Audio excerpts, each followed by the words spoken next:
Hello, Krackheads. This is Dr. Jeffrey Schnapp. Glad to be back with you today. What I want to talk to you about today is the different techniques that you will find in a chiropractic office. Now, there are roughly about 200 different techniques, 200 of them. Now, there's a lot of crossover between technique versus technique, which doctor wants to name this aspect for their name and this aspect for this. But for the most part, what I'm going to do is really narrow that down to about 15. Those are the most common techniques you'll find. In every chiropractic college, you will learn one technique called diversified. Every chiropractor who has gone through a program and has been resultantly licensed does know this technique. Whether they use it or not is something different. This is what we hear on my program. This is what you hear, the popping, the cracking, this is kind of the nuts and bolts of it all. You have another technique which is very close to it. It's called Activator. Now, Activator is a low force technique. You may have seen it as a little poppy gun. People call it various things. I call it a thumper. I have other patients who call it other things too. But Activator is technically what it's called. You place it over areas of the over joints, and it kind of gives a controlled force motion. When we have diversified, however, this year cracking and popping. You have other various techniques that involve stretching, other techniques that involve other instrumentations, or various ways of mobilizing the body to effectuate a specific motion. So what I'm going to do right now is show you the Activator. This is not the true Activator device. It is a knockoff, but it does work really, really well. I want to tell you a bit of a story about this Activator use. I am more of a diversified person, more a Gonstead, which I'll get into that one too. More of a hands-on manipulation. But there are certain patients that I see that really require something more low force. So I did learn a little bit about the Activator. I want to tell you a story, however. The first time I used an Activator when I was first week in practice.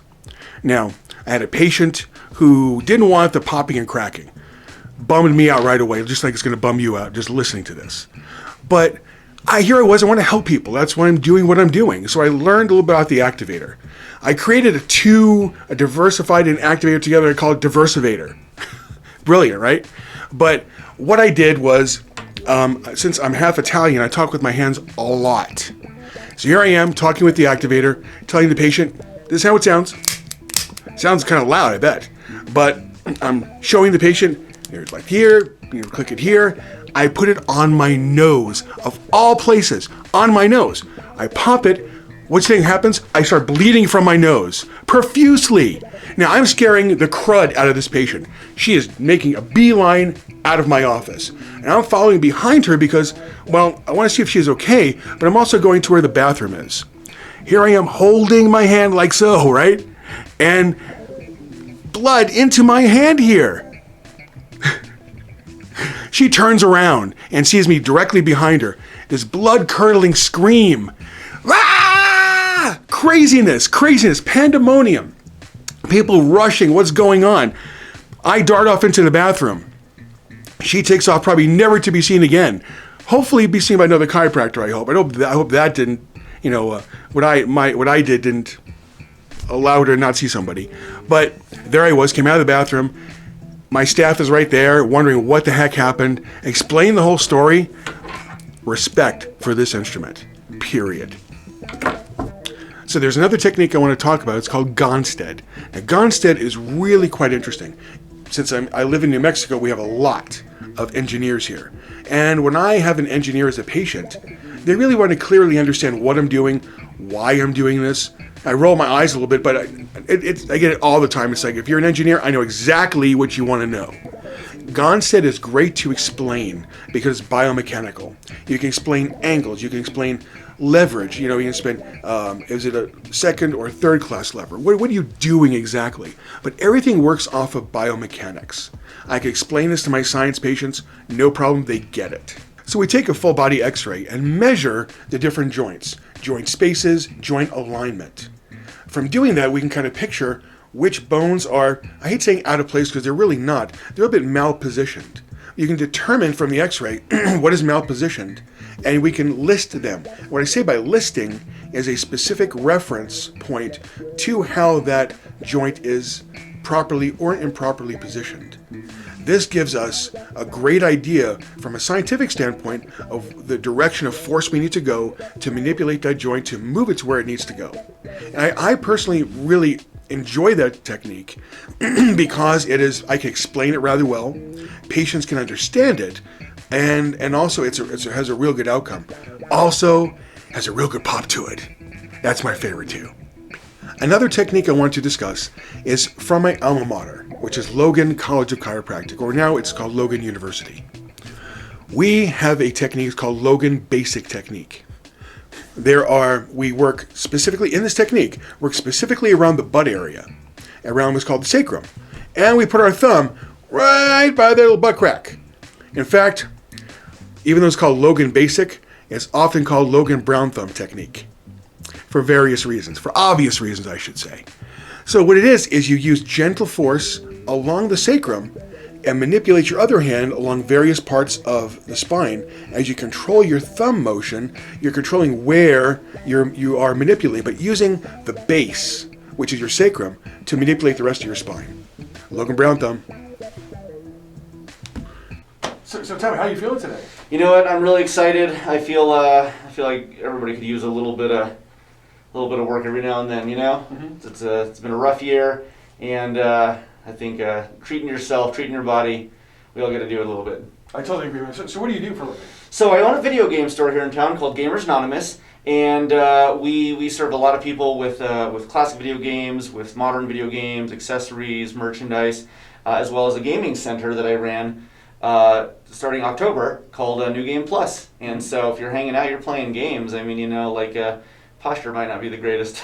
That is what I'm thinking about straight away. Precisely. And I was like, you know what? I haven't done this for myself in a long time. It's probably time to finally get down to it. I'm so glad you're here, man. Thank you. I'm excited to be here. Let me have you take your glasses off. Oh, sure. And lie face down if you would. I'm going to check everything out. All right. From head to tail. Let's do the whole package. Right down here, buddy. All right. All right. So usually with gamers, I see a lot into here. Because what happens, the shoulders kind of roll forward. These muscles get stressed. It's definitely tighter on the right side than the left. That is tight, man. That's okay. That's why you're here. Mm-hmm. Perfect. Let's do this. I'm going to have you on your side with this side up first. Okay. Coming around here. Bar this leg. I'm going to turn you into a pretzel. All right, let's do it. I'm German as it is, so it seems to be appropriate.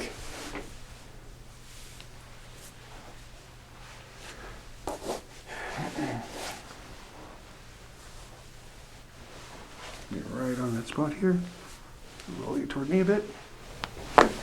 Nice. Dude, that was fantastic. Oh, great. Now we got to do the other side. All right. Keep it going.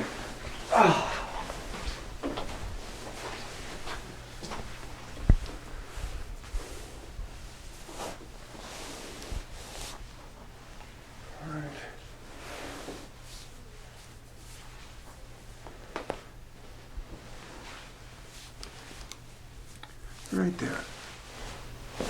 Oh, beautiful. Yes. On your back, sir, if you would. All right.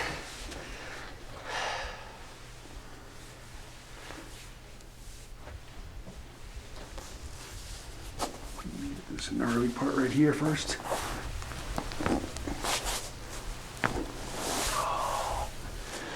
Yeah. Right? Yeah.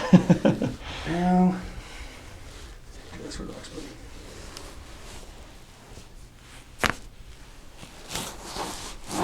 Insane pops today, man. Brilliant. That always plays out differently in video games. Doesn't it always? And that's why they're video games. Exactly. Yeah, all right. Holy smokes. Help you on up here. Whew. Wow. You look taller. Yeah, exactly. You feel taller? Gained a couple inches. Yeah, I think so. Yeah, what happens is you kind of decompress after an adjustment. Oh. Muscles begin to relax, the spine kind of elongates. Sure. Yeah. Sure. It's only temporary, but still take it away. Nonetheless, yeah, exactly. I'm going to walk around proudly today. No. Well, thank you. That felt absolutely fantastic. Pleasure, always. Yeah, appreciate I'm always it. here for you. Thank you. Hey, thank you again for watching. And remember, like, comment, and subscribe. And hit the bell so you can see when our next video comes out.